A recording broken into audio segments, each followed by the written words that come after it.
दो लड़कियों की, जिनके एक गलत फैसले से उनके साथ क्या क्या अनहोनी हुई, चलो जान लेते हैं। ये कहानी है एक माया नाम की लड़की की, जो अपनी माँ के साथ गांव में रहती थी।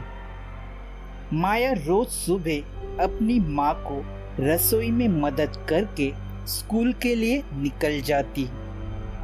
उसकी एक दोस्त थी रानी नाम की, जिसके साथ वो हर रोज स्कूल जाती थी। स्कूल गांव के बाहर था। वहां तक पहुंचने के लिए दो रास्ते थे। एक थी पक्की सड़क, जिससे पहुंचने में वक्त लगता था, और एक था कच्चा रास्ता, जिससे पहुंचने में कम वक्त लगता था। पर वो रास्ता बहुत सुनसान था। एक दिन उन्हें स्कूल जाने के लिए देरी हो जाती है, तो वो फैसला करती है कि चलो कच्चे रास्ते से चलते हैं। फिर वो कच्चे रास्ते पर पहुंचते हैं और बातें करते करते स्कूल की ओर बढ़ने लगती हैं। जैसे जैसे समय बढ़ता जा रहा था, वैसे वैसे उनकी कदमों की तेजी बढ़ती जा रही थी। तभी माया की पैर के नीचे एक हल्दी सिंदूर से सना हुआ नींबू आ जाता है। उस नींबू पर बहुत सारे कीले लगी हुई थी। वो दोनों बातें करने में इतनी खो गई थी कि पैर के नीचे क्या आ रहा है, इसका उनको कोई ध्यान नहीं था। थोड़ी देर बाद माया की तबीयत खराब होनी चालू होती है। उसके बोलने का ढंग अचानक बदलने लगता है। ये देखकर उसकी दोस्त रानी डर जाती है, पर जैसे तैसे वो माया को लेकर घर वापिस आती है। आते ही माया की माँ उनसे पूछती है, क्या हुआ बेटा, आप वापिस क्यों आए? कुछ भूल गए हो क्या? पर माया कुछ नहीं बोलती और एक जिंदा लाश के भांति अपने कमरे में चली जाती है। उसे देखकर ऐसा लग रहा था कि उसका शरीर उसके बस में नहीं है। फिर रानी माया की माँ को पूरा वाकया बताती है। तभी उन्हें माया के कमरे से शीशा टूटने की आवाज सुनाई देती है। ये सुनकर वो दोनों माया के कमरे में पहुंचती है। तब देखती है कि पूरा कमरा बिखरा हुआ है। शीशे के अंश पूरे कमरे में फैले हुए हैं।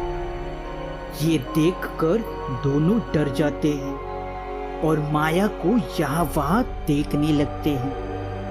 पर माया कहीं दिखाई नहीं दे रही थी। अचानक छोटे बच्चे के रोने की आवाज आने लगती है। आवाज कहाँ से आ रही है, ये देखने के लिए वो दोनों दौड़ते हुए हॉल में आ जाती है। तब देखती है कि माया एक कोने में बैठकर रो रही है। माया की माँ माया के पास जाती है और पूछती है, क्या हुआ बेटे, आप ऐसे क्यों रो रही हो? आपको कुछ तकलीफ हो रही है क्या?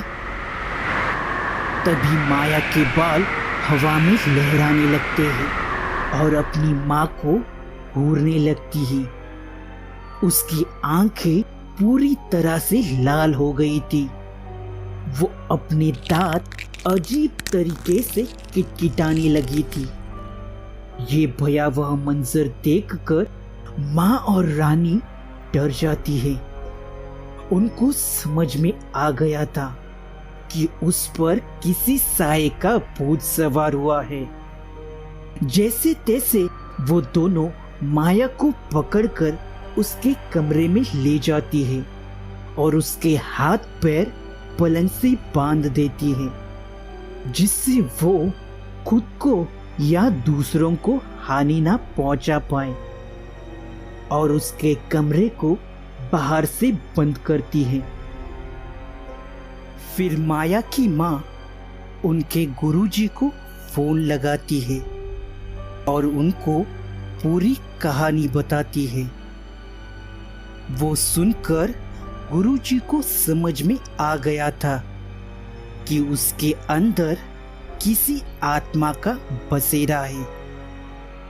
फिर गुरुजी बोलते हैं, चिंता ना करें, मैं कल आपके घर आके सब ठीक कर दूंगा, क्योंकि मैं अभी काम के सिलसिले से गांव से दूर आया हूँ। तब तक के लिए आप उससे दूर रहिए, वो आपको हानि पहुंचा सकती है। यह बोलकर गुरुजी फोन रख देते हैं। ये सब होते होते शाम हो गई थी। माया की माँ रानी को उसके घर पर भेज देती है। जैसे जैसे रात गहरी होती जा रही थी, वैसे वैसे माँ की चिंता बढ़ती ही जा रही थी। फिर देर रात माया की माँ माया ठीक है कि नहीं ये देखने के लिए माया के कमरे की खिड़की से अंदर झांकती है, तो देखती है कि पलंग हवा में उड़ रहा है और माया अजीब तरीके से कभी हंस रही थी तो कभी रो रही थी और कभी कभी वो अजीबोगरीब बातें कर रही थी। ये सब देखकर माँ फूट फूट कर रोने लगती है। पूरी रात इन्हीं सब चीजों में गुजर जाती है। अगले दिन गुरुजी घर आते हैं। आने के बाद वो घर के बीचों बीच सिंदूर से एक घेरा बनाते हैं। उस घेरे में माया को बैठाया जाता है। फिर गुरुजी उस आत्मा से पूछते हैं, कौन हो तुम और तुमने इसके शरीर में प्रवेश क्यों किया है? क्या चाहिए तुम्हें? पर वो आत्मा कुछ नहीं बोलती, सिर्फ गुरुजी को घूरे जा रही थी। फिर गुरुजी अपने झोले से भभूत निकालते हैं और उस पर मंत्र उच्चार करके वो भभूत उस पर फेंकते हैं। उससे वो तड़पने लगती है। फिर से गुरुजी उससे पूछते हैं, बता कौन है तू? अगर नहीं बताएगी तो इस पवित्र पानी से तुम्हें भस्म कर दूंगा। फिर वो आत्मा बोलती है, नहीं, मेरे ऊपर ये पानी मत डालो, मैं बताती हूँ। मैं एक 10 साल का बच्चा हूँ। मेरी माँ बचपन में ही गुजर गई थी। उसके थोड़े वर्ष बाद पापा ने दूसरी शादी कर ली। पापा हमेशा काम के सिलसिले से बाहर रहते थे और मेरी सौतेली माँ मुझसे बिल्कुल भी प्यार नहीं करती थी। वो हर रोज मुझे मारती, कभी भूखा रखती। इन्हीं सब कारणों से एक दिन मेरी मौत हो जाती है। मैं भी चाहता था कि औरों की माँ की तरह कोई मुझसे भी प्यार करे, मेरी देखभाल करे, पर मुझे माँ का प्यार कभी नसीब नहीं हुआ। ये सुनकर माया की माँ की आंखों से आंसू बहने लगते हैं।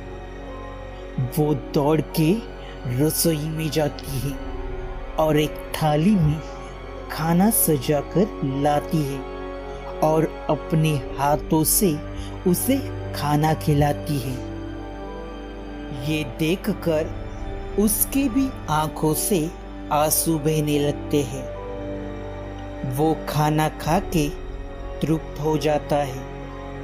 उसकी अधूरी इच्छा माया की माँ ने पूरी कर दी थी।